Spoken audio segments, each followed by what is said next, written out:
Et salut les potos, c'est FX. Alors aujourd'hui une petite vidéo pour vous montrer les étapes que je réalise lorsque j'ai fini mes grosses randos par rapport à l'entretien de ma machine. Alors ce tuto va fonctionner pour les quads 4x4, pour les quads sportifs et pour les buggy. On va faire ça en 7 étapes et je vais vous montrer les 7 étapes que je réalise lorsque j'ai fini une rando et que je rentre chez moi pour que ma machine soit ok pour la prochaine grosse rando. Donc on commence par la première étape à l'aide d'un dégraissant. Je vais en pulvériser partout et ensuite je vais le rincer. Bon alors concernant l'étape numéro 1, je ne vais pas rentrer dans les détails les gars, vous savez comment rincer votre quad. Donc là je viens de le rincer, j'ai mis le dégraissant, je vais laisser poser 5 minutes, ensuite je re-rince et c'est parti pour l'étape numéro 2. Bon alors l'étape numéro 2 c'est tout ce qui est pré-filtre et filtre. Donc la boîte à air, moi dans mon buggy elle se trouve à l'arrière du S. Donc la dernière rando qu'on a faite elle était assez poussiéreuse, donc à mon avis il va y avoir du taf de ce côté là. Ce que je fais c'est que je fais tout ce qui est intérieur de la boîte à air. Donc je fais le couvercle.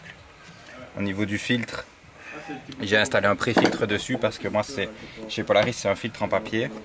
Donc là on voit bien qu'il a ramassé et que le pré-filtre a fait un sacré boulot. Pour protéger ici au niveau de la boîte à air, comme je vais nettoyer dedans, j'ai toujours une serviette pour boucher l'entrée au niveau du carbu pour pas qu'il y ait des crasses qui rentrent dedans. Je vais vous montrer ça, je vais prendre la caméra. Hops. Avec un chiffon propre ou une serviette propre, vous bouchez ici l'entrée pour pas qu'il y ait des crasses qui est dans le carbu pendant que vous allez nettoyer votre boîte à air. Donc ici on va s'occuper du filtre et du pré-filtre. Donc il y a un pré-filtre qui est dessus et il y a le filtre qui est juste en dessous. Hops. Par rapport à ça, je ne vais pas rentrer dans les détails parce que j'ai déjà fait des tutos concernant l'entretien de votre boîte à air et du filtre. Donc je vais vous mettre les liens. Moi je vais le faire et je vais refilmer quand c'est fini. Donc voilà, étape numéro 2 finie. La boîte à air, le filtre, le pré-filtre sont clean. Le couvercle aussi. On va mettre un tout petit peu de graisse au niveau du joint pour que ce soit vraiment étanche pour la prochaine rando. Et on va passer à l'étape numéro 3, ça va être radiateur et liquide de refroidissement. C'est parti. Étape numéro 3, ça va être tout ce qui est refroidissement. Donc par rapport au radiateur, s'assurer que les ailettes ne soient pas endommagées ou encombrées. Pour ma part, c'est nickel. Et par rapport au liquide de refroidissement, sur mon S, ça se passe à l'avant. Donc s'assurer que le niveau de liquide de refroidissement soit ok. Oups, il y a tout qui tombe pendant que je fais ça. Donc ici, par rapport au liquide de refroidissement, ça doit être entre le max et le mini. Ça ne doit pas être en dessous du mini et ça ne doit pas être au-dessus du max. Tout simplement parce qu'avec la pression, lorsque vous allez rouler et que la machine va chauffer, le niveau va monter.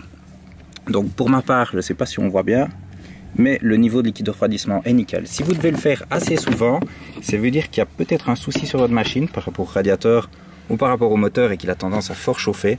Donc à ce moment-là, peut-être s'assurer et faire un entretien plus complet pour voir d'où ça pourrait venir. Si vous n'avez presque plus de liquide de refroidissement, faites la pointe entre le max et le mini. Voilà, c'est quelque chose qui prend 2 secondes à vérifier, mais qui est très important parce que sans liquide de refroidissement, votre machine, elle va chauffer et vous allez casser votre moteur en rando.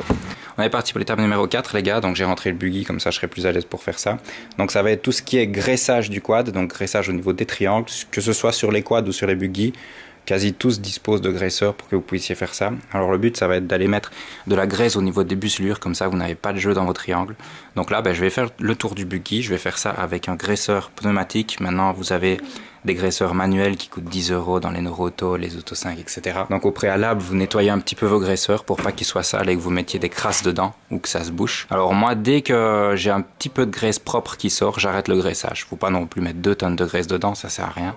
Donc en général, les premières pressions, vous allez avoir de la graisse un petit peu sale qui va sortir. Et dès que vous voyez la nouvelle graisse qui sort, vous pouvez arrêter, le graissage est fini.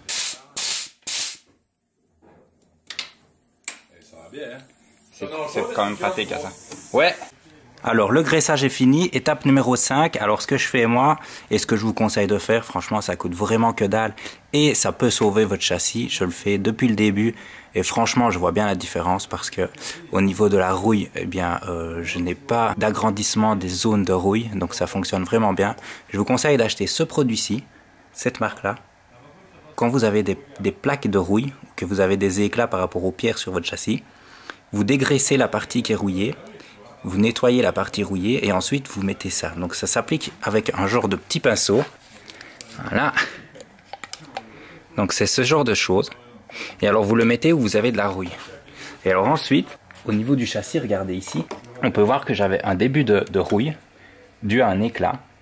Alors j'ai mis le produit et comme vous pouvez le voir, la rouille, elle ne s'est pas propagée. Donc ici, ce que je vais faire, c'est que je vais faire le tour du buggy. Je vais voir si j'ai des nouveaux éclats, entre guillemets. Et là où j'en aurai, je vais dégraisser et je vais appliquer le produit. L'étape numéro 6, ça va être de la vérification visuelle et au besoin de la modification ou du remplacement. Donc ça va être vérifier l'état de vos plaquettes, vérifier l'état de vos soufflets pour ceux qui ont des quads 4x4 avec cardan. Donc parfois, malheureusement, lors de rando, on a des branches qui viennent faire des trous dans les soufflets. Si vous avez un trou dans le soufflet, vous avez la graisse qui va s'échapper et ça va abîmer vos cardans. Donc si vous avez ça, il faut remplacer le soufflet et remettre de la propre graisse dedans. Vous allez aussi vérifier l'état de vos roulements si vous n'avez pas du jeu, l'état au niveau de vos buselures, de vos triangles si vous n'avez pas du jeu. Vous allez vérifier aussi au niveau de vos pneus si vous n'avez pas roulé dans des clous et vous allez refaire la pression, recontrôler la pression pour la prochaine rando. Donc ça, c'est tout ce qui est étape numéro 6, donc c'est vraiment de la vérification. Étape numéro 7, les gars, l'avant-dernière étape, donc ça va être le niveau d'huile. Alors sur mon S, c'est à l'arrière droit au niveau du moteur. On a ici la jauge qui est jaune. Donc ce que je vais faire, c'est que je vais chauffer le quad 2-3 minutes, ensuite je vais le laisser refroidir 2-3 minutes et à ce moment-là, je vais vérifier si le niveau est correct.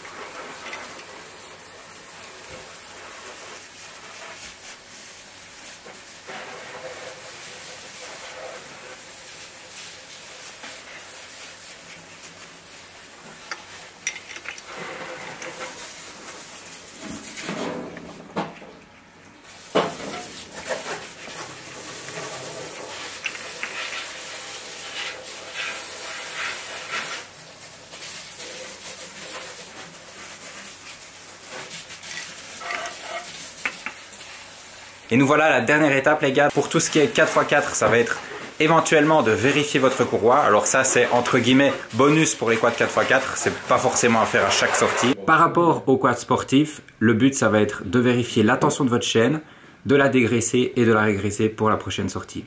Bon voilà, c'est ici que s'arrête le tuto. Alors franchement avec ces 7 étapes là, vous êtes assuré pour la prochaine rando d'avoir un quad dans un très bon état. Vous mettez toutes les chances de votre côté pour ne pas avoir de problème lorsque vous allez faire une rando.